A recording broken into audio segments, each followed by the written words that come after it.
The Fed15 podcast is presented by Serving Those Who Serve, a fiduciary, fee-based financial planning firm serving federal government employees and retirees all over the country.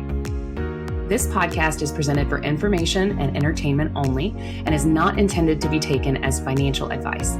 All listeners should consult their personal advisors before taking any action. The opinions expressed therein are not the opinion of Raymond James or Serving Those Who Serve. Welcome, everybody, to the Fed15 podcast presented by Serving Those Who Serve. As you know, each week we discuss the latest news and info Feds need to know in 15 minutes-ish or less. So whether you're a seasoned Fed or just starting your career, Fed15 has you covered. Grab your coffee, energy drink, green juice, whatever, kick back, and we'll tell you what you need to know but might have missed. I am your host, Dan Sipe, and I'm joined by Katelyn Murray. How you doing, Katelyn? I'm doing well. You said green juice, and now you got me wanting a matcha lemonade from Starbucks. You ever had one of those? I have not. Those suckers kick. They will get you energized for your day, and you feel healthy because it looks green, but it's actually just a lot of caffeine. Got it. Awesome. Well, so We're going to be talking quite a bit of specifics on an interesting topic today that I think is more and more common amongst our Feds, amongst folks in general. But you're going to talk to us a bit about phased retirement today. Yes, I am. It's going to be the bulk of today's episode. Absolutely. And this is one of the things that bubbles to the surface periodically. People are not every single week talking about phased retirement. And it grew out of the fact that OPM was really concerned about brain drain. Their best and most experienced people reaching retirement age because, hey, folks, boomers got older. So that's one of the things that's been weighing on it. So they created phased retirement so that someone could be kind of 50-50, working part-time and also receiving their pension, and also, and this is important, probably be training the next person. Right. So there's some specific rules for it. Let's go ahead and dig into those. You're going to work less than 40 hours a week while collecting the partial CSRS or FERS pension. Here's an important rule. You must be eligible for immediate retirement. So that's 62 plus 5, 60 plus 20, MRA plus 30, for example. Not deferred, not postponed, not via VSIP, not disability retirement. Okay. You must have worked for at least 3 years full time. Okay. I don't think most people are going to run into that, but that's a quirky little rule in there. Typically, the positions are going to have specialized skills. So yes, you're ginning up your replacement. Here's one thing that's interesting. There is no intrinsic right to phased retirement. And further, OPM really doesn't have any standards for it. It's delegated to the agencies. Okay. So agencies must approve a phased retirement request. Sometimes the agencies will offer it for a set period. So you want to be mindful of that, but it is certainly something that you could propose. Now let's jump into the calculation. It's the same as a normal CSR. It's the first calculation, then divided by 2, and that'll be recalculated again when you fully retire. You can still make deposits and redeposits for temporary military service while you're in phased retirement. Unused sick leave from that part-time service will be added to your calculation upon full retirement as if you're working full-time. So it's some nice features there. Some of the other benefits. You're still eligible for FEGLI. The coverage and premiums will be based on your full-time salary, not the reduced.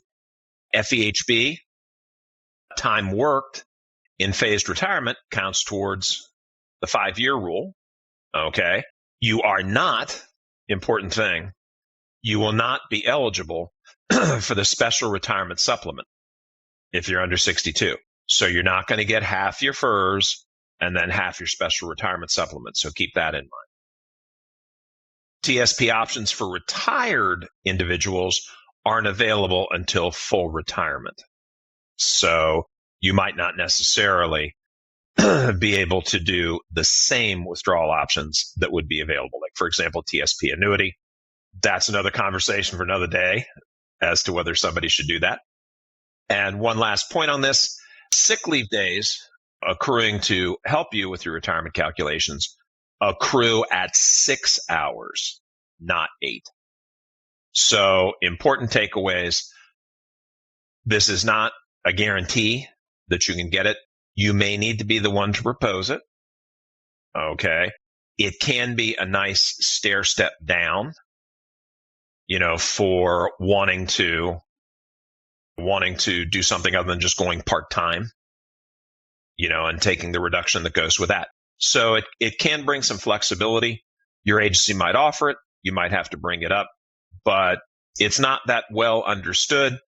If you are considering this or it's been offered to you and you need somebody with whom you would like to talk it through, hit us up at Serving Those Who Serve, and we're happy to schedule some time with you and walk you through it. But there you go, Katelyn. That's phased retirement. Yeah, I think you've got something coming with survey results, right? I do. I think just one more note on phased retirement. I think a lot of, what I was saying with it's becoming more common. I think a lot of times we used to be, right, that you'd work, and normally you'd work in one job for many, many, many years, and then you would retire, and then you'd go from working full time to being retired full time. And trends overall, even outside of just the federal space, even in the private sector, we see more and more of this. It seems like folks are kind of doing a sort of phased retirement, whether it's through their agency or whether they're retiring from federal service and just going private sector, working part-time, something like that. I'm a big fan of kind of the phased concept for a lot of clients that we work with, because it kind of gives them, outside of financial, obviously we're financial planners, but just from a kind of behavioral standpoint, from a mental standpoint, I think that phasing really helps you get into place, what's going to take up your time other than work, because there's so much social interaction and drive and motivation and all of that comes with working. And if you've worked for 30, 40 years, and all those things were kind of not things that you had to think about building into your daily life, it can be really helpful, I think, to kind of have that phasing. Plus, also with the training opportunities, it's kind of cool to be involved in shaping the next generation. So it's something that I think definitely appeals to a lot of folks nowadays. So no, that's a great point, because, it can be a jolt to the system where your world suddenly got a whole lot smaller. Yeah. I mean, if you think about how much, just on a regular everyday basis, we talk to the people that we work with, to where when you go home, you probably don't, some of us introverts, don't feel like talking to anybody when they go home, because they're just like, oh, I've talked to people all day. But in retirement, that stuff has to be really intentional. You have to figure out, and I know we have retirees who listen to the podcast as well, and they probably know exactly what I'm talking about. You have to build those social situations. You have to join clubs or find hobbies or things to involve yourself with, so that you have that kind of structure to your life. But yeah, so kind of what we were alluding to earlier with the survey, there was a recent a job satisfaction survey that was done. It was basically it's called the Federal Employee Viewpoint 2022 survey. So this was using last year's results. It's a government-wide report put out by OPM. You can see it on their website. You can also see it on our website, stwserve.com. But it was basically just a job satisfaction survey to kind of gauge kind of where feds are as far as satisfaction goes. It had some interesting results. The demographics of the survey I found interesting, because it's kind of showing how the landscape of feds, how the makeup of feds is kind of changing a bit, I think. So there was less than 1% of folks that were from the silent generation, born pre-1945. About a quarter of the survey respondents were baby boomers. And that's down 1% from 2021. 43% were Gen X, Gen Xers born mid-60s to mid-80s. And then millennials were about 31%, so more than a quarter. And then Gen Z, we actually had 2% of survey respondents that were actually Gen Z, which were born in the late 90s through 2010s, I think. And then I think the generation after that is Gen Alpha or something, but they're babies. So basically what the survey showed, overall satisfaction was about 66%. That's down 1% from 2021, but basically holding steady. The largest agencies, I don't think this will surprise anybody, but the very, very large agencies had the lowest overall satisfaction rate, and the medium-sized agencies had the highest overall satisfaction rate. So everybody, all of the different agencies that were included averaged together had about 56% pay satisfaction. But again, we see that trend kind of holding steady, that the very large agencies had the lowest pay satisfaction, and the very small agencies, the ones with less than 100 employees, had the highest pay satisfaction. And that was quite a difference, actually. There was a difference of about 10% there. The very large agencies had pay satisfaction of 55%. The very small agencies had pay satisfaction of 64%. Gotcha. So we wanted to share it with you all because I think it's certainly relevant information, but this is a survey that's put out year over year. They definitely, I think it's telling those pay satisfaction numbers, and hopefully the pay increase that comes along next year will help to address some of that, essentially. And I think it raises another important point, because a lot of times you're in a little bit of an echo chamber, within your agency. I'm sure you've experienced, Katelyn, I have, within our practice, we've been able to give our feds context as to what they'd be encountering in the private sector, how that treatment would feel compared to where they are. And one of the things that I've really prided myself on through my career is helping people understand when they've got something that's really great. And I think that tips that satisfaction meter a fair amount. Definitely.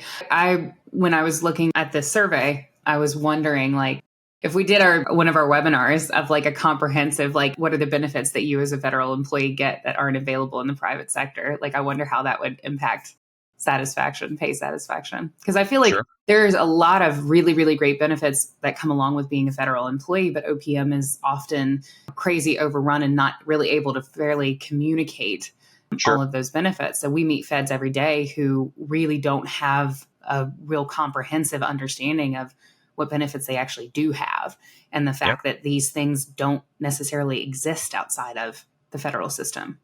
Absolutely. So, but that's basically all that we have for you this week, and essentially all the time that we have for today. But of course, we will be back next week to bring you all the latest updates that you need to make informed decisions about your career and financial well-being as a Fed. And be sure to subscribe to this podcast on our YouTube channel and Spotify so you never miss an episode. And please remember to share it with your friends and colleagues.